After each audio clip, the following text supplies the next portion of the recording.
시편 20편에 이어서 21편도 역시 전쟁에 나가기 전 혹은 전쟁에서 승리하고 돌아와서 부르는 노래, 개선가입니다. 전쟁에 나가기 전에 하나님께서 승리하게 해 주실 것을 믿으면서 부르는 노래이기도 하고, 또 전쟁에 나가서 승리하고 돌아와서 이 모든 승리의 원인이 하나님께 있다라고 하면서 하나님께 감사하며 하나님의 이름을 높이 올리는, 하나님께 영광을 드리는 그런 노래입니다. 지난주에 말씀 중에 어떤 사람은 병거를 의지하고 어떤 사람은 말을 의지하나 우리는 여호와의 이름만 자랑하리로다, 이렇게 고백을 했지 않습니까? 여러분들 살면서 정말 하나님의 이름만 높여드리고 자랑하시면서 살아가시나요? 어찌 보면 다윗은 그의 평생을 그렇게 살아왔다고 해도 과언이 아닐 것입니다. 그래서 날마다 그는 또 그와 함께한 백성들은 하나님의 이름만 자랑하면서 살아왔다 할 수 있겠죠. 하지만 다윗이 이제 통치하던 시대에는 그랬을지 몰라도 이후에 이스라엘 왕정을 잘 살펴보면 그 나라가 분열되고, 또 분열되어서 북왕국 이스라엘은 하나도 선한 왕을 배출하지 못하고, 역시 백성들도 우상을 섬기고 악한 길로 갈 수밖에 없었고요. 남왕국 유다는 그나마 몇 사람, 우리는 성경에서 한 5사람 정도 꼽는데요, 선한 왕들을 빼놓고는 역시나 북왕국의 전철을 밟을 수밖에 없었다라고 하는 것이죠.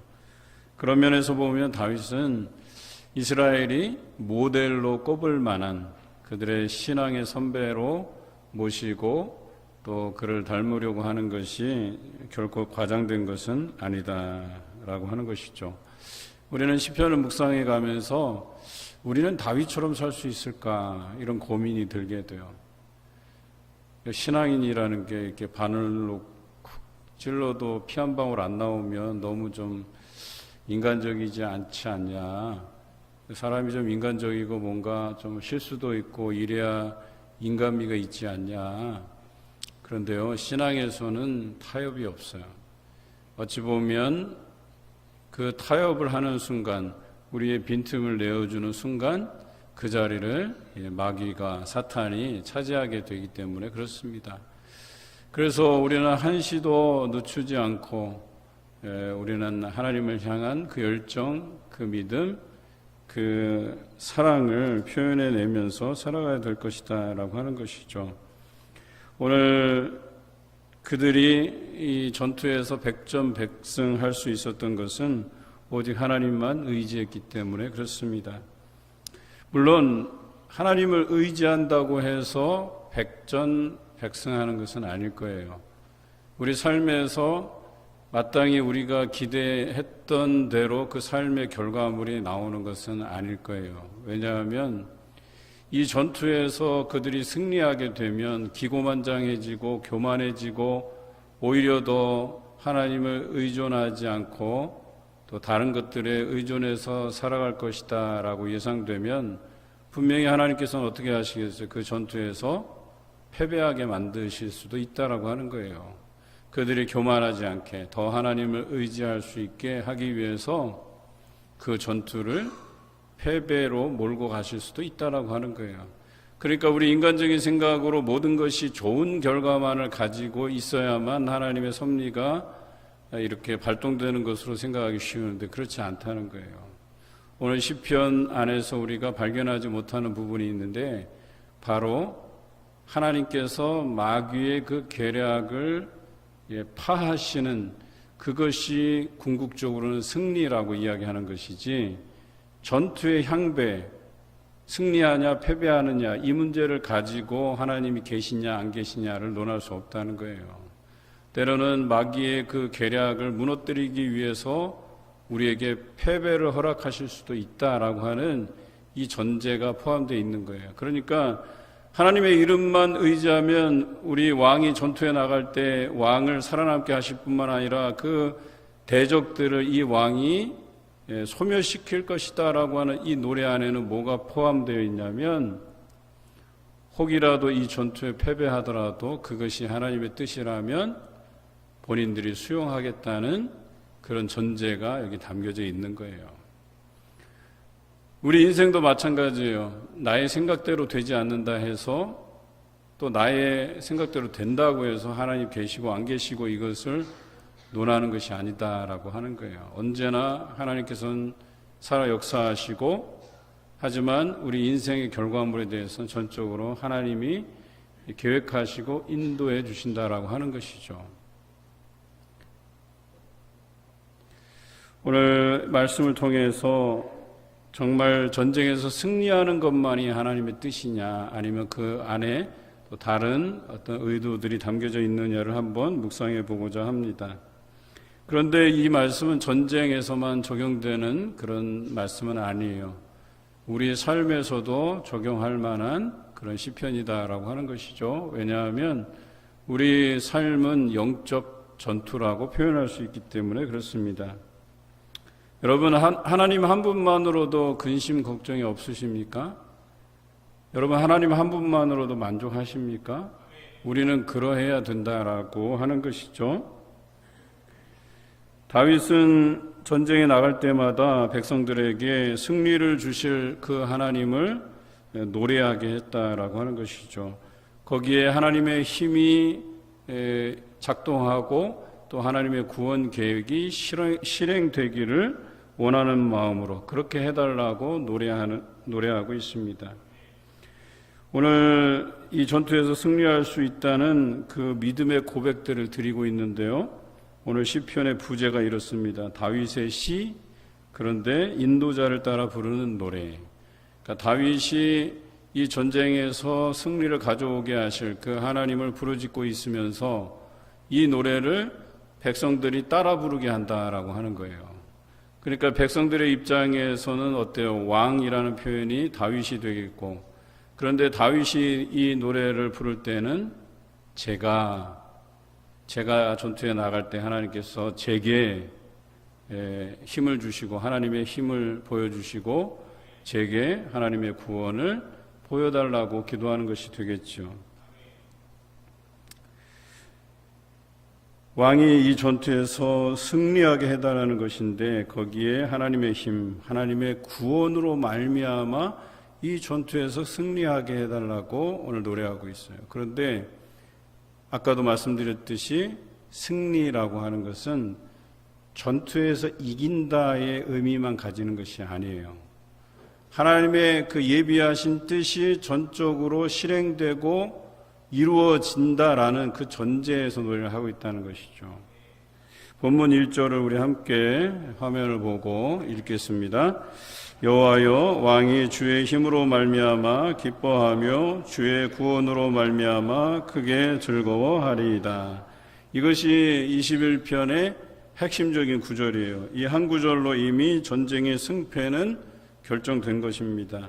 다윗뿐 아니라 오늘 우리도 이 한 구절을 통해서 우리의 삶이 보장된 것이다 라고 하는 것이죠. 날마다 이 노래로 살아가시는 여러분 되시길 바랍니다. 여러분, 이 한 구절만 가지고 있으면 세상에 염려할 것이 없다는 거예요. 한번 생각해 보세요. 염려 없이 살아가는 사람이 얼마나 되겠는가.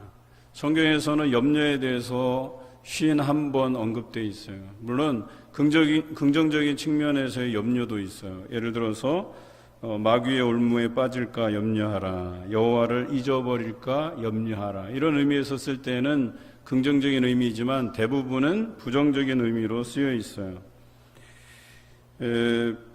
무엇을 먹을까, 무엇을 입을까, 무엇을 마실까 염려하지 말라. 아무것도 염려하지 말고 다만 모든 일에 기도와 간구로 너희 구할 것을 감사함으로 하나님께 아뢰라. 가시떨기에 떨어진 씨앗에 대한 해석으로는요, 이생의 염려와 재물과 향락에 기운이 막혀 온전히 결실하지 못하는 자라는 표현에서 보듯이 부정적인 언어들이 많습니다. 누가복음의 표현에 의하면 생활의 염려로 인해서 마음이 둔해진다, 이런 표현이 있어요. 다시 말해서 우리의 영적인 안목이 어두워진다는 뜻이에요. 뭐가? 염려를 가질 때, 특히 생활의 염려를 가질 때. 그런데 한번 생각해 보십시다.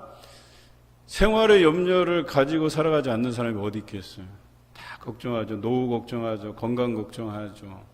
또 자녀들 교육비 걱정하죠.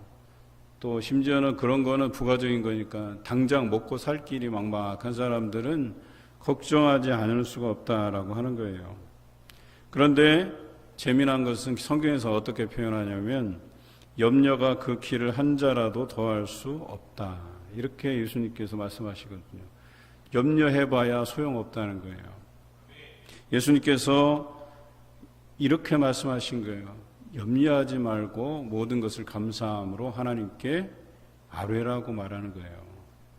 그런데 염려해서 그 키도 한 자를 더하기도 못하면서 왜 그런 근심을 가지고 살아가느냐라고 우리에게 말씀하십니다.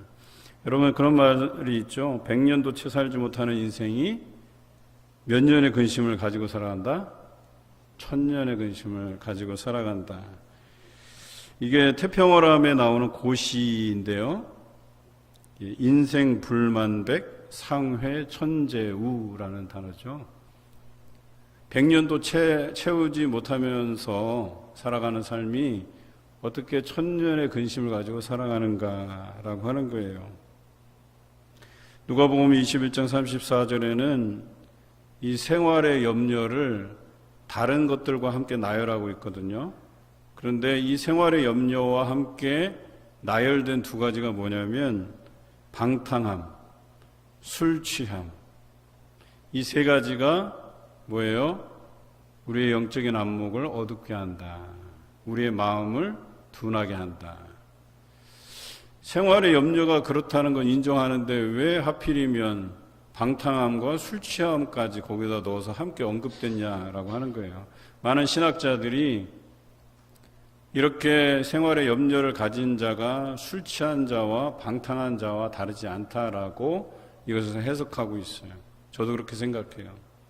여러분, 멀쩡하게 예배드리는데 누군가가 술 냄새 풀풀 풍기면서 들어와서 앉아있다고 생각해 보세요. 저는 실제로 제가 전에 있던 교회에서 술 취한 사람이 와서 큰 소리 내갖고 제가 이렇게 달래서 밑으로 이렇게 데려간 기억도 좀 있어요. 그런 사람이 실제로 들어온 적이 있어요. 그런데 그 술 취한 자나 생활의 염려를 가지고 이 자리에 앉아 있거나 똑같다고 얘기하는 거예요. 방탕한 자, 탕자라고 할 수 있겠죠. 여러분들 탕자들 아마 주변에서 자주 볼 겁니다. 그러니까 극단적인 예를 통해서 보면 부모님이 막대한 유산을 남겨주셨는데 그냥 방탕하게 다 써버리고 그냥 그것도 빚더미에 올라서 그런 사람 여러분 주변에 자주 보잖아요. 그런 사람과 다르지 않다라고 성경은 이해하고 있어요. 그러니까 오늘 이 시간에 여러분 나와서 집에서 내가 가스불 끄고 왔나 또 끄지 않고 왔나 이거 가지고 고민하고 걱정하고 또 내가 내일은 또 뭘 먹고 살아가야 되나 무슨 반찬을 해야 되나 갖가지 그냥 근심 걱정을 가지고 여기 와서 앉아 있는다고 하면 어떻게 된다? 마음이 둔화해진다. 영적 안목이 무뎌진다. 이런 사람이 예배 안에서 하나님을 만날 리가 없다라고 하는 거예요. 여러분, 예배 가운데 하나님을 인격적으로 만나야 되잖아요. 하나님께서 우리에게 주시는 그 위로의 손길 또 우리를 위한 격려의 손길도 여러분들 경험하셔야 되잖아요.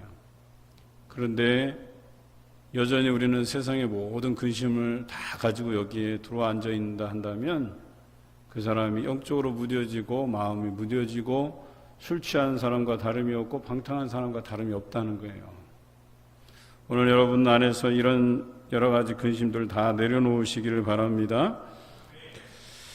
여러분, 예수님께서 그리스도로 이 땅에 오셨지만 종교 지도자들이 그 예수님이 그리스도이신 것을, 메시아이신 것을 잘 알아보지 못했어요. 왜 그럴까요? 영적으로 무디어서 그래요. 마음이 둔화해져서 그래요. 구약에 예언된 여러 가지 부분들이 예수님이 그 예표하신 바로 그분이다라고 하는 것을 이야기하고 있는데도 불구하고 이들은 알지 못했다는 거예요. 이들이 날마다 생각하는 것들은 방탕함, 술 취한 것과 같이 세상의 염려로만 살아간 사람들이었어요. 어떻게 하면 내가 종교 지도자로서의 이 직분을 계속 유지할까? 독점할까? 심지어 사두개인들은 부활이 없다고 말하는 자들이었어요. 이런 사람이 제사장이 된다는 게 재밌지 않아요? 이들은 헬라 시대 셀류커스 왕조 때부터 이 대제사장직을 독점하기 위해서 돈으로 매수했던 사람들이에요. 부활이 없다 하면서도 종교 지도자로 자처하고 살아가요. 맨날 그들이 고민하는 것은 어떻게 하면 이 직분을 이용해서 돈을 벌까? 그래서 상인들을 성전 안에 배치해서 재물을 갖고 오지 못한 사람들에게 편리성으로 제공하고 그것을 팔게 해서 거기에 대한 수익금으로 자신에게 상납하게 하고, 자신은 이 제사장직을 유지하기 위해서 로마에다 또 상납을 하고, 이런 일들이 비일비재하게 일어났던 거예요. 그러니 예수 그리스도께서, 즉 메시아가 이 땅에 온다 한들 그들의 마음이 무디어져서 영적으로 무지해져서 알 수가 없었던 거예요.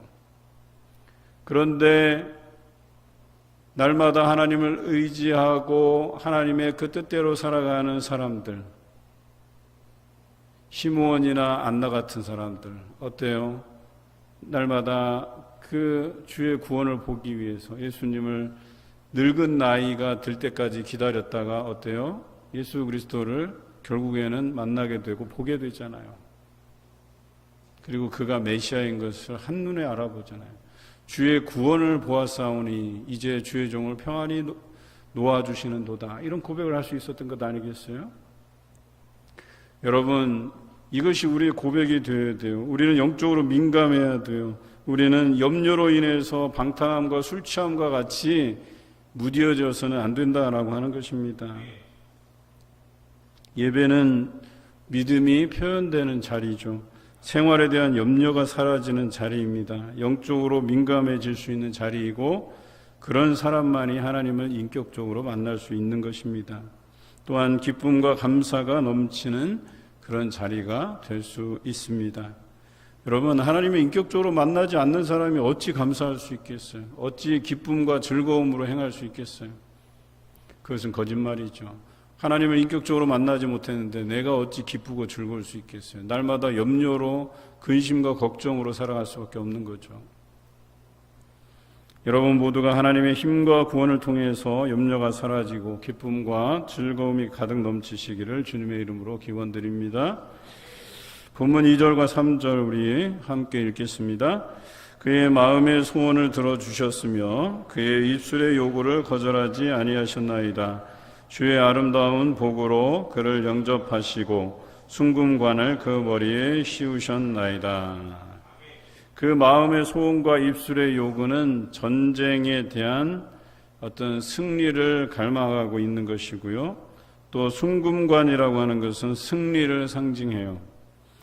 다윗의 갈망을 하나님께서 아시고 그에게 승리의 관을 씌워주실 것을 확신하고 다윗과 그 백성들이 이 노래를 부르고 있습니다.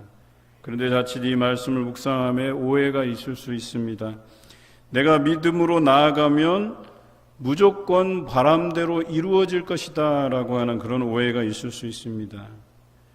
내가 믿음으로 나가면 이것이 다 이루어진다? 그렇지 않다는 거예요. 내 생각대로 모든 것이 잘 돌아간다? 그렇지 않다는 거예요. 내가 생각하면 하나님께서는 내가 생각한 것에 보조를 맞춰서 이것을 다 들어줘야 되느냐? 그렇지 않다는 거예요. 믿는 사람이 모두 잘 돼야 맞나요? 그렇지 않다는 거예요. 우리가 새벽마다 묵상하는 욥기서가 그것을 이야기하고 있어요. 욥은 하나님 앞에 정직하게 행했던 사람임에도 불구하고 그에게 고난이 찾아왔어요. 자식도 잃고 재산도 잃고 병들어서 죽기 일보 직전까지 몰렸던 사람이에요. 우리가 생각하는 바람대로라면 하나님 앞에 정직하게 했으면, 하나님을 잘 믿었던 사람이라면 당연히 잘 돼야죠. 그것이 여러분들이 생각하는 생각 아닙니까? 그런데 그렇지 않다는 거예요. 오늘 이 시편에서는요, 전쟁에 대한 승리를 노래하고 있어요. 거기에 대한 확신을 가지고 노래하고 있다는 얘기예요. 그런데 거기에 우리가 잊지 말아야 될 고백이 있어요. 그것은 패배하더라도 그것이 궁극적으로 하나님의 승리라면 우리가 받아들이겠습니다 라고 고백하는 거예요. 우리의 바람대로 원해서 우리의 바람대로 이루어지는 것이 아니라 우리의 바람대로 되지 않더라도 그것이 하나님의 입장에서 승리라고 한다면 궁극적으로 승리로 우리가 그것을 받아들이겠다라고 하는 고백입니다. 그리고 하나님께서는 마귀의 그 계획을 무너뜨리고자 하는 그 계획을 통해서 결과물을 내시는 하나님이세요. 앞전에 말씀드렸던 것처럼 만약 이 전쟁에서 우리가 이겼다고 하면 그 이김을 통해서 우리의 교만함이 극치를 달리고 병거와 말에 의존하게 된다고 한다면 결과적으로 이 전투는 실패한 거예요. 그럼 하나님의 입장에서는 뭐라 그래야 돼? 이것을 승리가 아닌 이들에게 패배를 맛보게 함을 통해서 어떻게 해야 돼요? 우리에게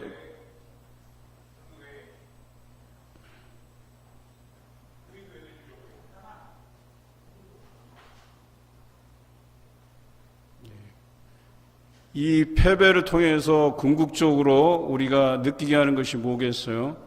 우리가 교만하지 않고 이 부분을 교훈 삼아서 하나님 앞에 더 가까이 나아가게 함을 통해서 아버지께서 우리에게 계획하신 것, 즉 마귀의 그 계략을 파하고 결과적으로 우리가 바람대로 이루어지지는 않았지만 하나님의 입장에서 궁극적인 승리를 가지고 계시다라고 하는 것을 우리가 이해된다라고 하는 것이죠. 예수님께서 십자가에 죽으시면서 이렇게 말씀하시죠. 다 이루었다. 그렇게 고백하신 이유가 무엇이겠습니까? 세상 사람들이 볼 때는 예수님의 인생은 실패한 인생이에요. 왜냐하면 중죄인이 달려 죽을 수밖에 없는 그 십자가에 죽으셨기 때문에 인간적인 안목으로 볼 때는 이것은 실패한 것이에요. 그런데 영적인 안목에서 보면 예수 그리스도께서 어린 양이 되셔서 흘리신 그 보혈로 인해서 인류 구원을 이루신, 다시 말해서 그 십자가에 죽으실 때까지 많은 유혹들이 있었어요. 네가 하나님의 아들이거든 이 십자가에서 내려와 보라고 이야기까지 했어요. 여러분, 십자가에서 아주 화려하게 내려오셨다고 한다면 거기 있는 사람들에게는 정말 하나님의 아들이신가 보다 이런 추앙을 받았을지 몰라도 인류 구원을 이루시지는 못하셨을 거다라고 하는 거예요. 사람들의 안목에서 볼 때는 실패한 인생 같고 죄인 같아 보이지만 그것을 통해서 하나님께서 인류 구원을 이루셨고 마귀의 그 하나님의 구원 계획을 방해하려는 그 계획을 소멸시키고 결국에는 승리하셨다라고 하는 거예요. 이것이 십자가의 역설입니다. 그래서 다른 사람이 생각할 때는 실패한 인생 같은데 예수 그리스도께서는 다 이루었다고 고백하고 십자가에 죽으셨다라고 하는 것이죠. 그런 의미에서 사람들이 보는 관점에서 십자가의 죽음은 무능하고 모든 것이 물거품이 되어버린 것이 되지만 영적인 안목에서는 그것이 곧 어린 양 보혈을 흘림으로 인류에게 죄에서 해방을 선언하신 것입니다. 예수님께서 겟세마네 동산에서 하나님의 뜻대로 되기를 원한다고 기도한 것은 바로 사람의 기대에 부응하는 것이 아니라 하나님의 뜻대로 되기를 원한다고 기도한 것입니다. 사람의 기대에 부응하는 것이 아니라 마귀의 계획을 파하고 오직 하나님의 뜻이 세워지기를 원한다는 그런 기도였다는 것이죠. 여러분, 더 거슬러 올라가 볼까요? 예수님께서 공생애를 시작하시기 전에 어떻게 하셨어요? 광야에서 3번의 시험을 받으셨어요. 마귀가 시험했던 것은 다른 게 아니었었어요. 네가 하나님의 아들이거든. 돌덩이가 떡덩이가 되게 하라. 성전 꼭대기에서 떨어져 봐라. 그러면 천사들이 너를 받쳐줄 것이다. 세계 만국을 보여주고 나한테 절하면 이 만국의 모든 권세를 너에게 주겠다. 이런 유혹이었었어요. 여러분, 이 세 가지 유혹이 결과적으로 우리가 오늘날 당하고 있는 시험과 굉장히 동일합니다. 살아가면서 떡덩이가 중요합니까? 말씀이 중요합니까? 이런 유혹들을 우리가 늘 받아요.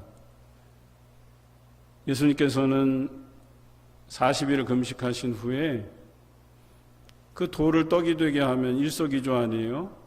하나님의 능력도 보여주시고 자기의 배고픔도 채울 수 있는 것이에요. 그런데 사람이 떡으로만 살 것이 아니고 하나님의 말씀으로 살 것이다. 이런 표현으로 그 유혹을 이기셨잖아요. 마귀는 또한 너의 그 능력을 보여달라는 거예요. 하나님 아들로서의 능력, 네가 떨어지면 도우시는 천사들을 통해서 받쳐주시지 않겠냐라고 하는 거예요. 그런데 이런 시험도 예수님께서 거뜬히 이기셨죠. 주너의 하나님을 시험치 말라 하셨어요. 세계 만국을 보여줬어요. 너에게 모든 권세를 다 주겠다 했어요. 이렇게 타협하면, 즉 자기에게 절하면 다 주겠다고 얘기했어요. 거짓이 아닐 거예요. 그런데 타협하지 않았어요. 사단아 물러가라 말씀하심으로 모든 시험을 이기셨어요. 이런 것들이 우리 안에 날마다 시험으로 찾아올 수 있다는 거예요. 여러분, 그래도 우리의 바람대로 되기를 원하십니까? 아니면 하나님의 뜻대로 되기를 원하십니까? 세상사는요, 우리가 알 수 없는 일들이 우리 안에서 계속적으로 일어나요. 우리의 인간으로서 이해하지 못하는 것들이 계속적으로 일어나요. 그럼에도 불구하고 우리가 의지할 분은 하나님 한 분뿐이시다라는 고백을 해내야 된다라고 얘기하는 거예요. 그런데 이런 고백을 하기가 어려운 이유가 미래에 대한 두려움 때문에 그래요. 어떻게 될지 모르기 때문에 그래요. 근데 한번 생각해 보세요. 우리에게 바람대로 이루어진다고 하면 미래에 대한 두려움이 사라질까요? 그렇지 않다는 거예요. 잘 먹고 잘 살고 자녀가 잘 되고 뭐 근심이 없고 현재적 상황이 그렇다 손 치더라도 사람은요, 이 죄의 본성이 미래에 대한 두려움을 갖게 돼 있다니까요. 이것을 하나님을 의지함을 통해서 날마다 고백해내고 내려놓지 않으면 불쑥불쑥 이 두려움이 엄습해 온다니까요. 별거 아닌 것으로 괴로워하고 힘들어해요. 요즘은 온라인 시대다 보니까 이제 단체 대화방에서 대화를 많이 하잖아요. 제가 청년들하고 소통할 때에도 이 대화방을 많이 사용했었는데 그 메신저를 통해서 메시지를 넣어요.